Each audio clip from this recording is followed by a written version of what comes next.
Asteroid City is written and directed by Wes Anderson and stars a lot of people, like a lot of people. Asteroid City follows a rural desert city called Asteroid City. In Asteroid City there is a space cadet convention going on. However, that is severely disrupted by some unwelcome visitors. I've got to say, I'm a fan of Wes Anderson. I haven't seen all of his movies, but I love The Grand Budapest Hotel, I love Fantastic Mr. Fox. The French Dispatch, it was alright. I wasn't big on it, to be honest. So because of Wes Anderson's name alone, I was pretty excited for Asteroid City. The best thing about Asteroid City is the cast. As I said, this cast is absolutely stacked. Like, surely 80% of this budget went to the cast. But I think the standouts are Tom Hanks, Scarlett Johansson, Rupert Friend, and Bryan Cranston. I think those four performers especially bring a lot of charm and charisma to the film. And if you know Wes Anderson, then you know he does write very witty dialogue. And I think the actor's delivery of that dialogue can be very funny. One thing with Asteroid City is that it does blend quite a few different genres. And in terms of genres, I think it works best when it plays as a romantic comedy. Something Wes Anderson has also always been pretty good at is writing dialogue for romantic type situations, and so naturally that works here. In Asteroid City there are a lot of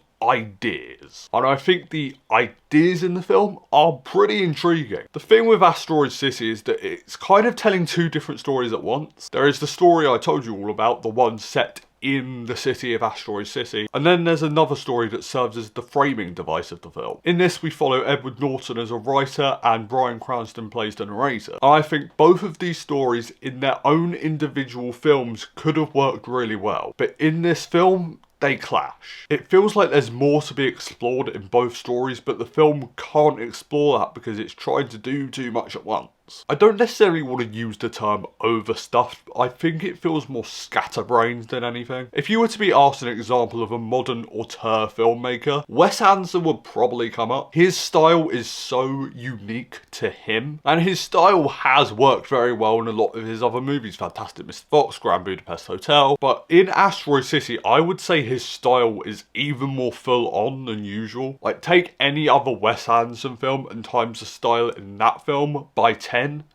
That's Asteroid City. And don't get me wrong, the style makes for some very entertaining moments, but in general it just feels like the style is trying to compensate for the scatterbrained script. And I did mention this film does have funny moments, but I also think there are parts of the film where the humour just doesn't land. This film is the most Wes Anderson has Wes Andersoned. Overall, I'll admit I was a bit let down by Asteroid City. There are definitely chunks of it I did enjoy, but I just was expecting more overall. And I really don't think it's going to be a film I remember either. I'm going to give Asteroid City a B-. Guys, thank you so much for watching this video. You guys are awesome. Blu-ray Billy, logging off.